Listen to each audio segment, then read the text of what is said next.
Thì mẹ tưởng là lên 2 cấp thế nào, lên 2 cấp để cướp đất thế này thì chết. Lên 2 cấp gì 2 cấp thế này thì chết. Cứ nghĩ là lên 2 cấp để làm cho dân là ngon lành, nhưng bây giờ 2 cấp để đi cướp đất thế này thì chết thật. Đấy, đây này. Đấy, cướp hết đất của dân rồi.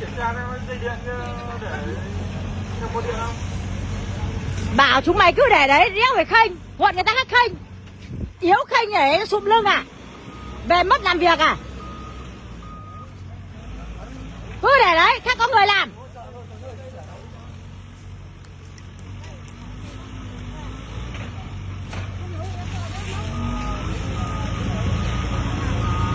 Kìa bà Tuyết ơi, có quần cước ở dưới ấy.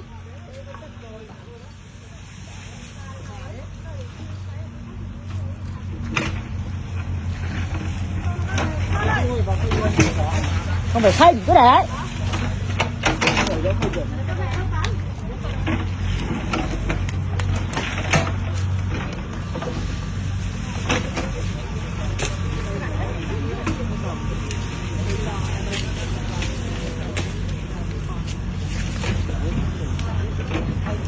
Không, cây này nó vẫn bó rễ này, vẫn trồng được lại đấy.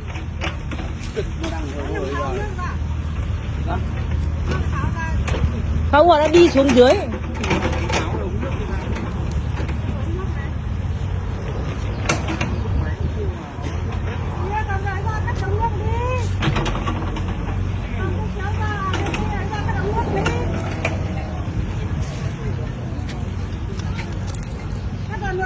Em về để túi nước.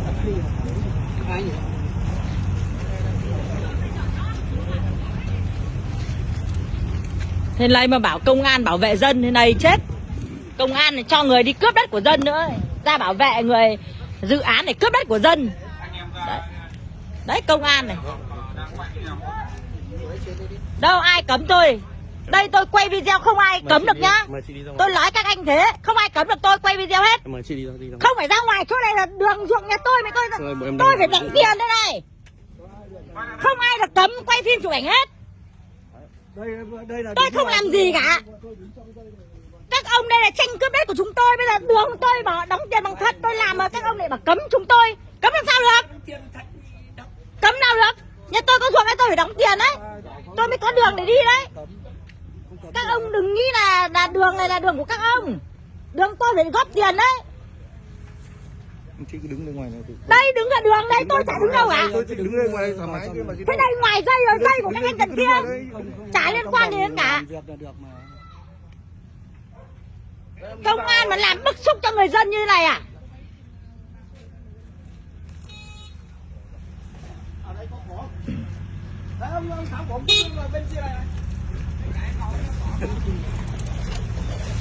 Cấm được quay phim chụp ảnh. Các ông tài quá.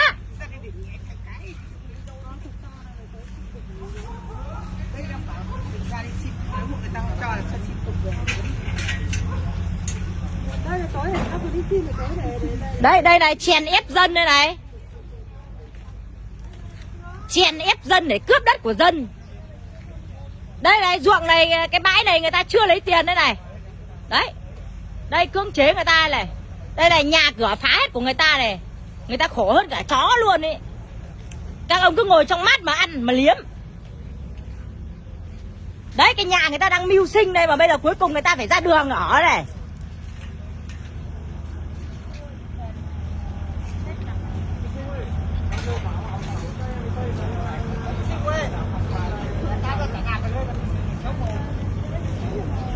Cấm quay phim chụp ảnh. Bây giờ chúng tôi phải quay phim chụp ảnh mới có bằng chứng để tôi kiện lại các ông như này. Cấm được chúng tôi.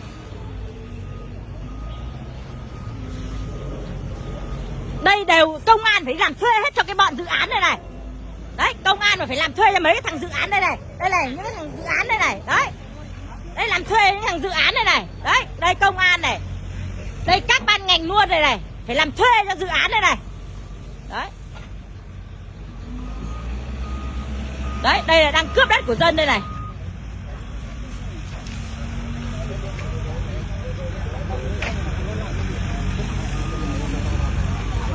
Đây đây nó lại cấm tôi quay phim chụp ảnh, nghe nó buồn cười.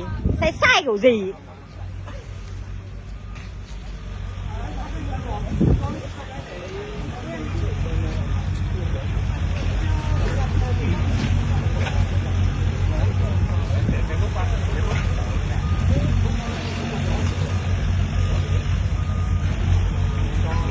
Cắt mẹ ra, cho cái gì? Đây, đấy, giờ này. Đấy. Đến đông nghịt luôn để cướp đất đây này, đây, đấy. Đây nhá, đang cướp đất lô thứ 3 nhá. À lô thứ 2. Từ mặt đường vào lô thứ 2 này.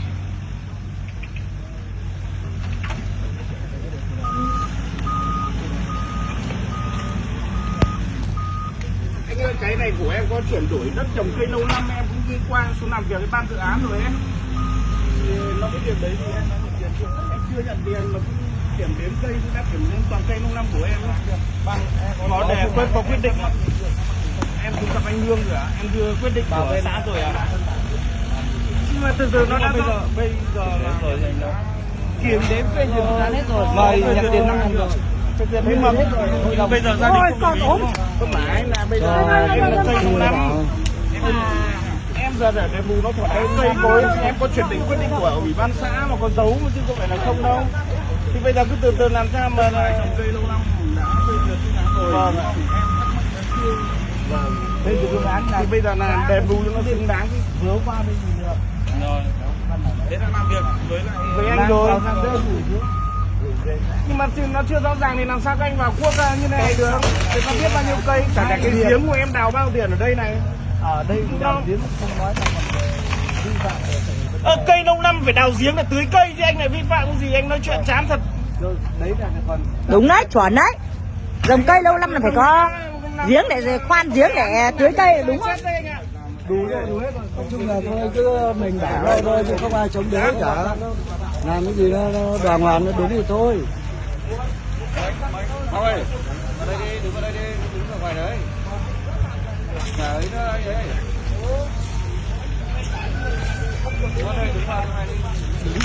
Đứng vào đi, đứng vào đông đi. Để còn chèn ép được dân, không thì không chèn ép được dân. Đứng vào lô vào hàng đầu này. Đấy. Vào hết hàng đầu ấy. Mà chèn ép dân. Vừa mới làm việc sáng hôm qua, hôm nay đã đi đè dân như này. Bên ngoài này chúng tôi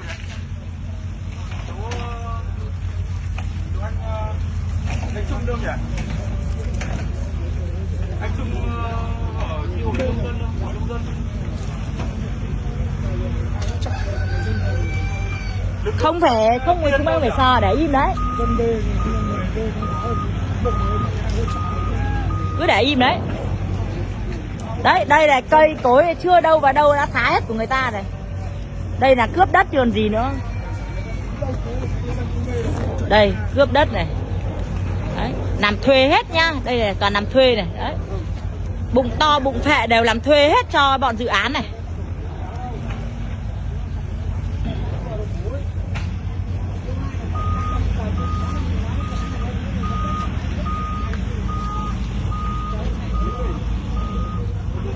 Của một đống tiền mà để cho nó phá hết thế này đây.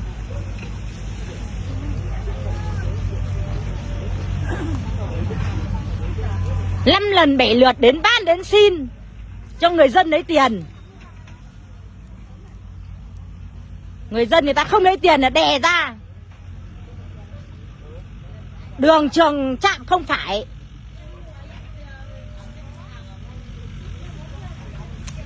Đè người dân ra để lấy tiền như thế này. Bắt người ta phải lấy tiền. Tiền người ta tiêu gì đến đâu mà người ta cần người ta lấy tiền.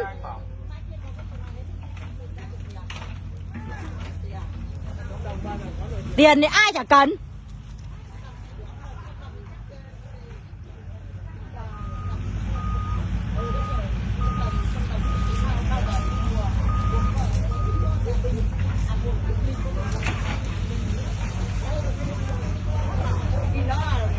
Đe người dân lại lấy tiền, bắt người ta phải đi lấy tiền.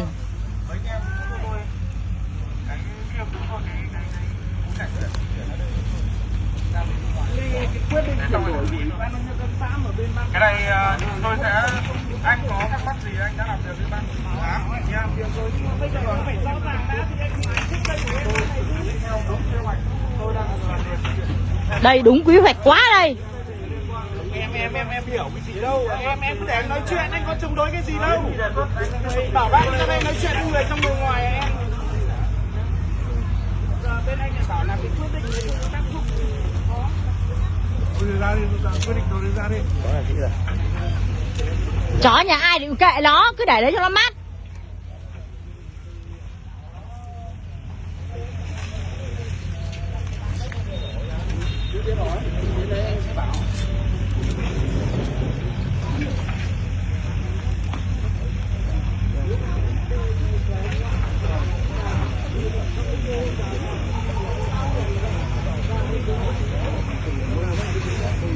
Người ta là công an, người ta phải bênh bên nào phải bên nào sai như này. Đây không cần lý lẽ, không cần sai phải như nào cả. Có tiền bên nào có tiền là bên ấy làm, bên thắng. Sai nói linh tinh, em nói tên này, em chả nói tên này cả. Em không nói tên này hết.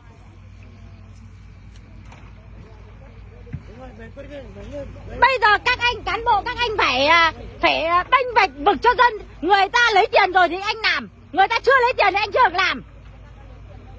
Bây giờ thế này là chả là bênh bên dự án à, bênh bên có tiền à. Dân chúng tôi không có tiền là các anh chèn ép à.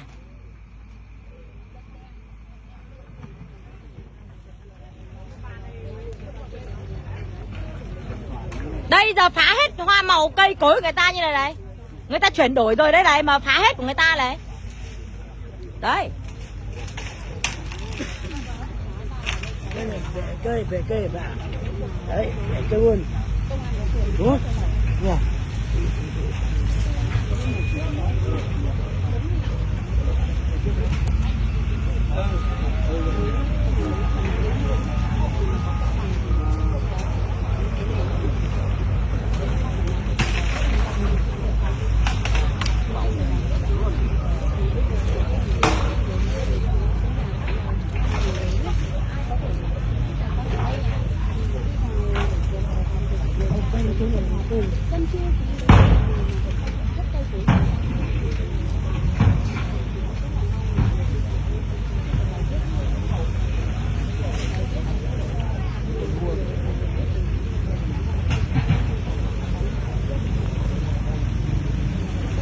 Đấy, cần cướp của dân đây này.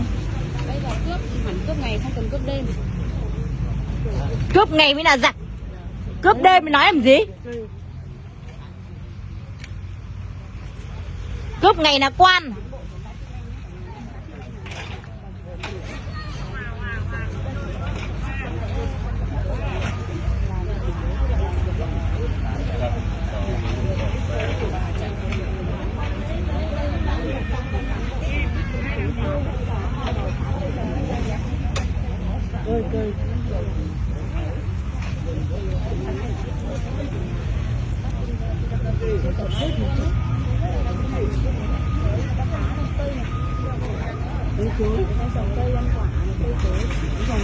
Chạy là chứ.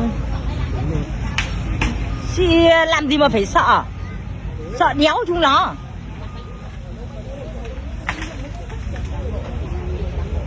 Đấy, cán bộ đấy phải đi làm thuê hết.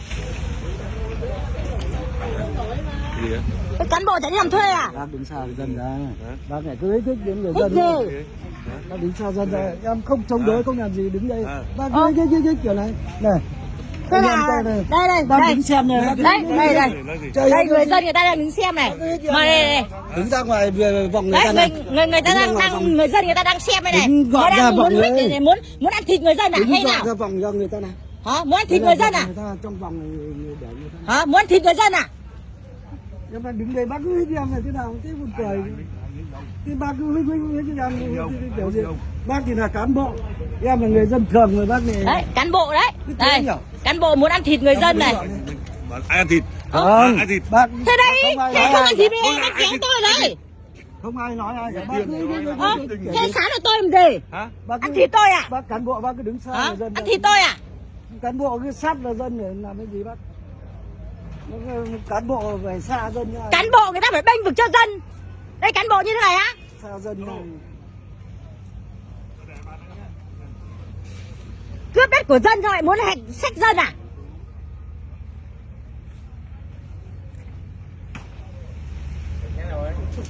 Không bảo vệ cho dân thì thôi.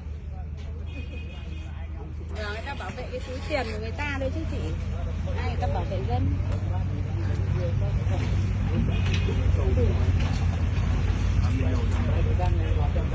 Nói gì? Người ta cái đây cướp của người ta phải bức xúc à? Người ta không nói à? Người ta còn nói đến ai đâu. Người ta nói đến ai? Tôi nói đến tôi, nói đến ông à? Các bác về đây bọn em tôn trọng lắm cái việc của các bác Hả? là đi bảo vệ an ninh trật tự đúng không?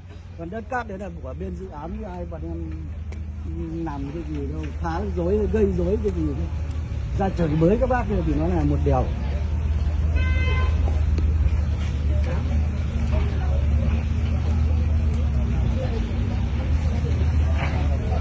Đây này, đấy tôi nói đúng quá phải quay tôi đây này. Đấy, nói đúng quá phải quay đây này. Người ta làm người ta phải làm. Đấy, nói đúng quá phải quay đây. Đây cướp đất của dân đây này. Tôi nói đúng quá phải quay tôi đây này.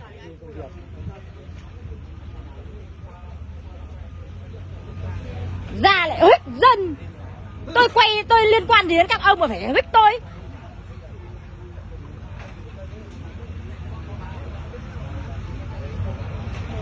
Đấy, đây này, tôi nói đúng quá này.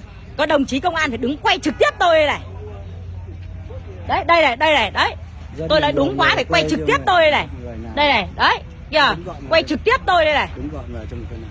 Thế em đứng đây thế nào? Đây đường của em đóng tiền để em đi đấy. Em làm để em đi đấy. Người ta thi hành nhiệm vụ.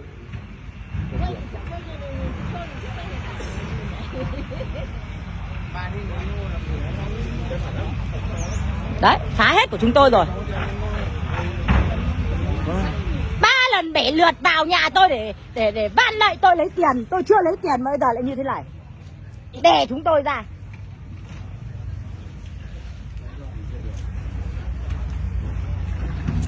Để sống để lấy ăn.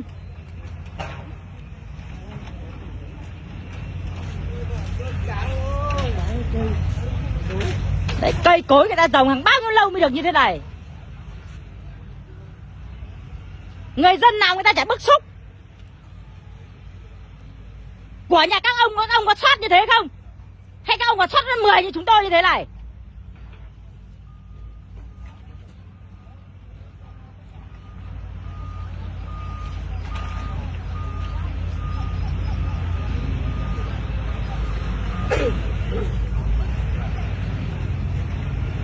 Hạch lạt dân. Đớp cho lắm vào. Mà hạch dân. Vất tiền của dân đóng ra cho các ông đớp đấy.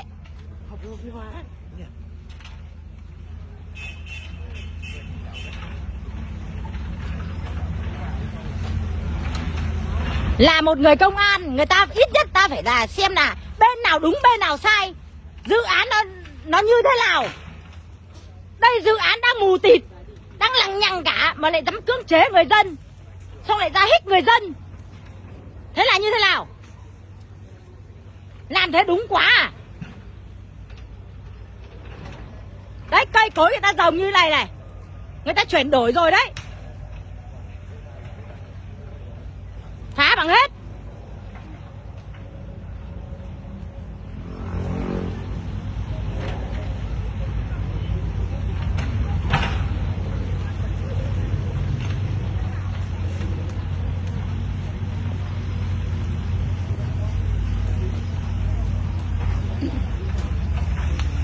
Nói đúng quá phải quay trực tiếp đây này.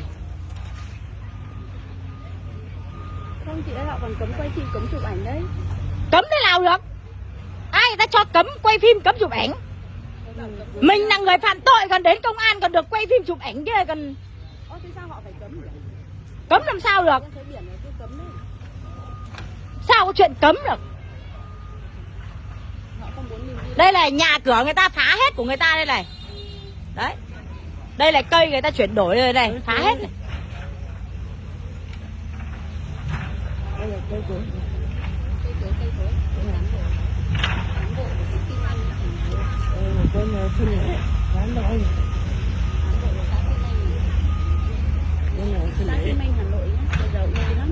lắm.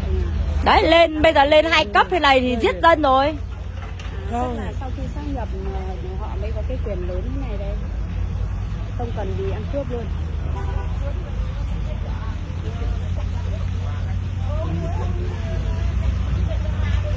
Thế nên là lý do vì sao nhé mọi người nhé, vì sao mà mình cứ bảo là dân rất là ghét công an. Đấy, công an nó là như thế này đấy. Bởi vì người ta có thể nghe dân nói đâu. Ngày xưa thì cứ bảo là dân làm cán bộ làm việc cho dân, mà nghe xem là dân cần gì phục vụ dân. Phục vụ. Phục vụ túi tiền. Tức là phục vụ túi tiền của họ. Cán bộ là giàu lắm. Toàn xe sang thôi. Xe sang phục vụ thôi. Toàn đi xe sang rồi. Không biết là cán bộ sang nhà nước có lương cao đâu, mấy trăm triệu rồi.